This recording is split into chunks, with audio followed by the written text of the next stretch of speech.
Before any miracle, there was an ordinary morning in the dry hills of Galilee. Nazareth did not seem important to the empire, but to its people, it was the center of the world. The day began before the sun had fully touched the low stone rooftops. The village woke with quiet footsteps, wooden doors, and the sound of tools being lifted.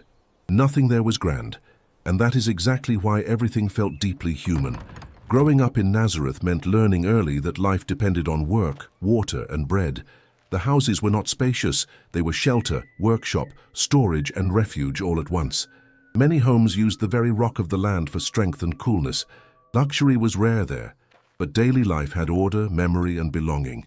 Each wall held the warmth of the day and the silence of unhurried nights. A boy growing up there would know the dust of the street before the shine of palaces. The streets were narrow, irregular, and shaped more by need than design. There were no constant crowds, only neighbors who knew almost everything about one another. In a village like that, anonymity barely existed. Every birth, every illness, every absence spread quickly from house to house. Nazareth was small, but it was surrounded by a world far larger and harsher. Rome did not live there, but its weight arrived even when it was not seen every day. Imperial power was felt in taxes, roads, soldiers, and the fear of excess. Even so, the village kept living as if endurance itself were a form of prayer. Childhood there was not separated from adult life for very long. Learning meant watching, repeating, helping, and making mistakes under the eyes of family. Before writing came memory. Before theory came gesture. Life taught through fingers, tired shoulders, and watchful eyes. In Nazareth, growing up meant feeling the material of the world before explaining it. Water did not come with ease. It required distance, weight, and discipline. Fetching water was a daily task that shaped the rhythm of the home. Every filled jar meant effort, care, and the continuation of that day. A house without enough water quickly felt its absence in everything. It was in this world of concrete needs that spirituality also took form. Bread did not appear ready-made. It passed through hands, time, and fire. Grinding grain was a repeated sound, almost constant within the routine. Growing up in Nazareth meant recognizing that sound as part of childhood itself. Meals were simple, but they gathered what truly sustained the household. There, food and presence carried almost the same value. The land around the village was dry, but it could still be worked with patience. Olive trees, vines, and small crops demanded constancy more than speed. The landscape was not lush, it was resilient, like the people who lived in it. From some of the higher slopes, you could feel how small the village really was. And at the same time, there was an intimacy there that great cities would never know.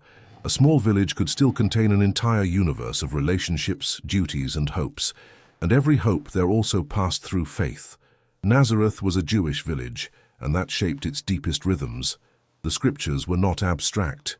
They were living memory, recited and heard. For a child, hearing those texts meant entering early into a world of promise. The names of the ancient patriarchs did not belong to a distant past. They lived in family voices. The people's identity was shaped at home, in the synagogue, and through the sacred calendar. The Sabbath, for example, was not only rest, it was a sacred boundary in time. When work ceased, the whole village seemed to breathe in a different way. That contrast taught that not every kind of strength came from physical effort. There were also purity customs and small practices that marked everyday life. Religion was not an isolated moment. It was the frame around daily existence. Even the way people ate, rested, and gathered carried a shared meaning. But Nazareth was not only prayer. It was also tools, effort, and manual learning. Tradition preserved the image of Jesus connected to the work of human hands. In a place like that, a trade was inheritance, necessity, and character formation. Wood, stone, and rope taught patience better than any speech. Nothing there allowed for long distraction. Mistakes cost time and material. Growing up in that environment meant discovering that precision could also be a spiritual virtue. And perhaps that is why so much later wisdom was born from concrete things. Whoever grew up in Nazareth learned early the value of small things. And there was also the horizon of the road always promising news and change. Nazareth was discreet, but it was not isolated from the rest of Galilee. Merchants, pilgrims, and laborers brought rumors of a more restless world. That is how even a hidden village heard echoes of wider crises and expectations. Politics entered there more as pressure than spectacle. Under Roman rule, even peace could feel temporary. This is one of the strongest archaeological details of the period. Simplicity living beside empire. The more this world is excavated, the less abstract it seems. The stones that remain confirm that life there was simple, compact, and deeply rooted. And that changes everything, because the setting of the Gospels stops feeling like a mist. Suddenly, we are no longer only reading words, we are walking inside them. And this is where the narrative shifts in scale. Because the boy of Nazareth grew up in a small place, but one surrounded by immense expectations. The people lived under ancient promises and under the weight of a difficult present. They longed for liberation, justice, comfort, and restoration. But most of those hopes ripened in silence, inside ordinary homes. In Nazareth, the great story still seemed hidden inside a smaller life. That is what makes this place so striking.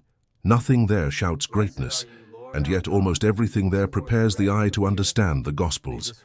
The future parables did not rise from nowhere, but from this very specific ground. The house on rock, the lamp, the leaven, the field, the harvest, all of it was already here.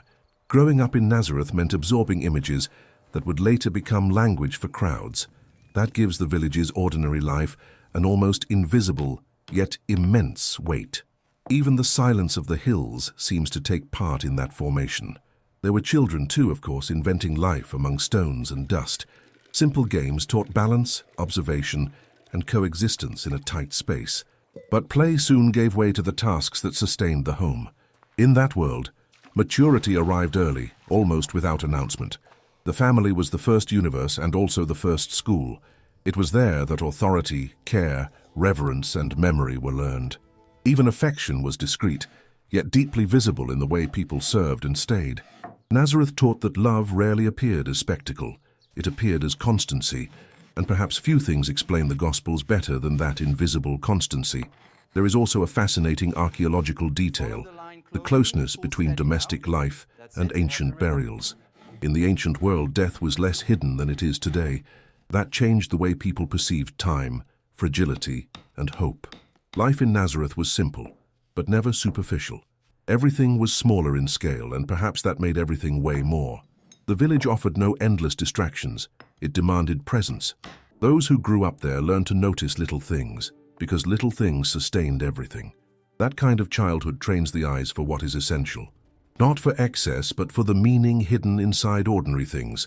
When we look closely at Nazareth, the Gospels begin to breathe in a different way. Jesus did not emerge out of emptiness, but from a very concrete human geography. It was on that ground that listening, language, compassion, and firmness were formed. The village shaped the body before any crowd ever heard the voice. It also shaped the gaze, one used to noticing the poor, widows, workers, and children. None of this is romantic fantasy. It is the concrete force of context.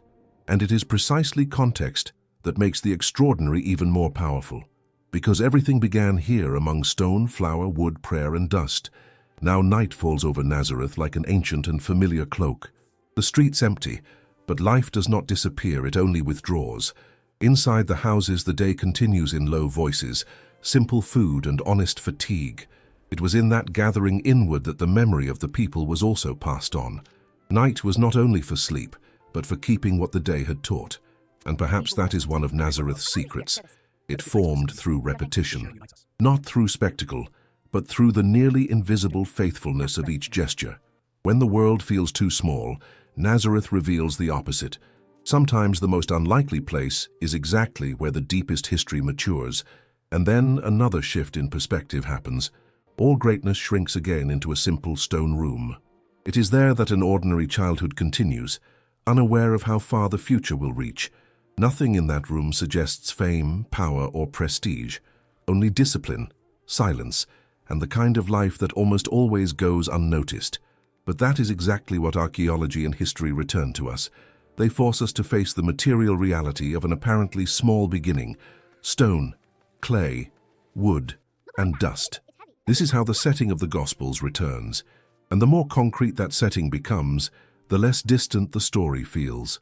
Suddenly, the childhood of Jesus no longer seems abstract, and it gains ground beneath it. It gains neighbors, tasks, fatigue, landscape, and calendar. It also gains that strange mixture of anonymity and destiny. That contrast may be the most powerful image of Nazareth. the extraordinary maturing without spectacle inside the ordinary. That is why understanding Nazareth changes the entire reading of the Gospels. Before the crowds, there was a village. Before the speeches, there was silence and observation. Before the long roads, there were short streets of earth and stone. Before the parables, there was seed, oven, lamp, and door. Before the announcement to the world, there was an entire childhood hidden in routine. And perhaps it is exactly that hidden childhood that gives strength to everything that follows, because the eternal sometimes begins in the small, without asking permission from the world. And Nazareth still reminds us of that, stone by stone. When we look at this place closely, we understand that the ordinary was never too ordinary. It was there that the world, without realizing it, began to be prepared in silence. And perhaps the most important question is not what Nazareth was like, but what it formed. Because to understand this city is to understand the force of an invisible beginning. And few beginnings were as discreet and as decisive as this one.